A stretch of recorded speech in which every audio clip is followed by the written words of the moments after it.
So, after that trailer that was released yesterday, we've gotten some more detailed information on the brand new Mercury map that's coming to Battlefield 5 later this week. By all accounts, the trailer was a big hit with the core community around Battlefield 5, with plenty of people that I've now spoken to speaking positively about the game. I know, it's incredible to think positively about Battlefield 5. I just hope DICE can take that positivity and push forward with more maps over the next few months as we close in on that Pacific Theatre coming in the autumn.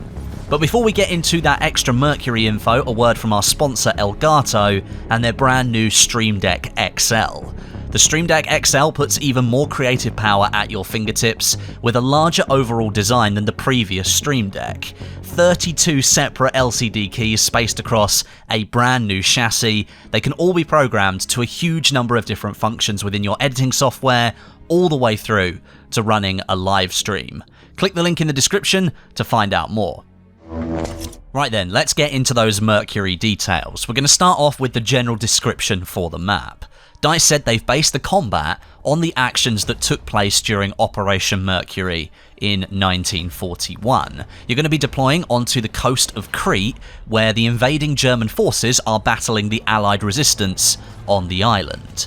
Mercury has a heavy reliance on vertical gameplay and asymmetrical vehicle balance. The British troops, they're going to have more tanks and a small number of planes in the sky, whereas the Germans, who are invading by air, they're going to maintain aerial dominance with more planes, and they will have a vehicle presence on the ground, but it will be smaller than the British one. Now, this sets off a few alarm bells in my head, as currently the vehicle balance in Battlefield 5 is, well, it's far from perfect, let's put it that way, and introducing inherent asymmetry to the fight might not go down too well when it comes to making sure matches are actually fun and engaging. But happily, however, if the balance doesn't quite feel right, changing what vehicles spawn onto maps shouldn't be a difficult change to make, and hopefully DICE will be monitoring that detail very closely when the map launches. If it launches and it doesn't feel good, people are going to get angry quite quickly, and I think they'll need to make changes very quickly as well. So I hope they're monitoring this the moment it goes live.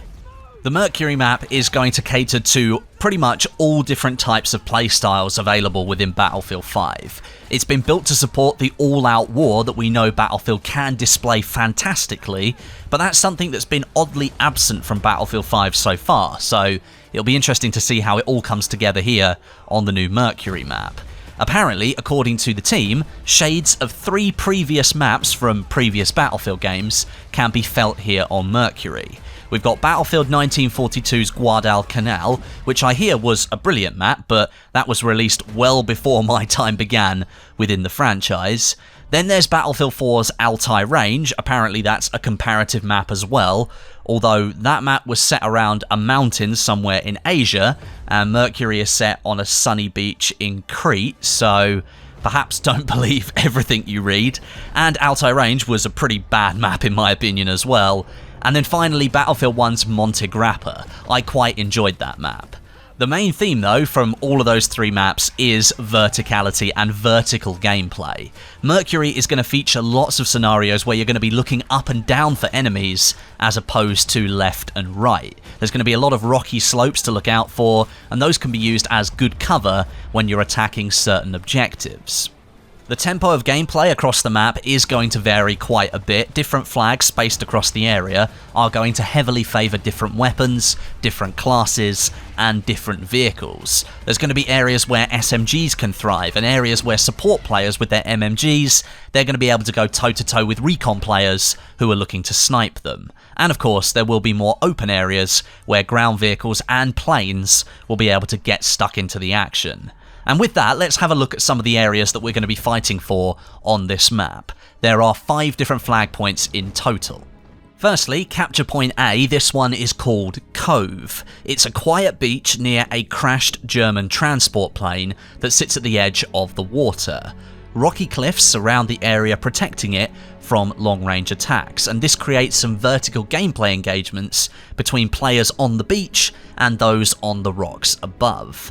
Now this sounds like one of those flags that's going to be really easy to attack, but really difficult to defend. You can use the cover of the rocks on one side, but on the other side you've got absolutely no cover out to the sea, so planes in the sky, they're going to be able to target you very, very easily. Capture point B is called Polos House, and this is a now abandoned home of a wealthy family, the grounds of which bleed into olive tree groves. The overlook to the Aegean Sea is absolutely massive, and the walls and gates that surround the house, they offer very little protection from incoming bullets and explosives, but you can always build those back up with fortifications if they crumble down when enemies are advancing on you. This sounds to me like the area of the map that DICE is using to showcase the destructive power of their Frostbite engine. If you think of the town area on Narvik, the A flag on Rotterdam, where you can build that massive fortification fort, those areas are full of destructive opportunities, and I think this old house here on Mercury is going to be that same location. Capture point C is called Radar Sites, and as you might have guessed, it houses the massive radar positions the map holds. Twin radar installations along with a really tall communications tower are expressions of the military might that the war has brought to this island. This is a rather large capture point. It sprawls across both radars and a nearby building. That's going to give defenders plenty of places to entrench themselves, and DICE is providing fortification positions in addition to that cover so that you can move between different buildings, and you'll have some different firing positions as well. The D capture point is called Village, and it appears to focus on just one of the houses within the village itself based on the description. It sits next to the village square on the edge of the location, where white walls surround the plot of land, offering you some cover from incoming fire. The radar site flag sits above this village on the hill, and you can see into the village from it, so you can expect a lot of fire to come in from there. Nearby houses offer lines of sight into the capture zone as well, so you're always going to have to be on the lookout for enemies within the buildings, and this sounds like the close quarters infantry area of the map, so if you're a medic with your SMG, you're probably going to like this location. And finally, we have Capture Point E, and this one is called Marina. This is where local fishermen worked before the war came to the island. It's a rather open capture area, a little bit like radar sites, and tanks are able to resupply from here, but the surrounding hills and buildings, they make it ideal as an attacking point for infantry, so you're going to need to be on the lookout.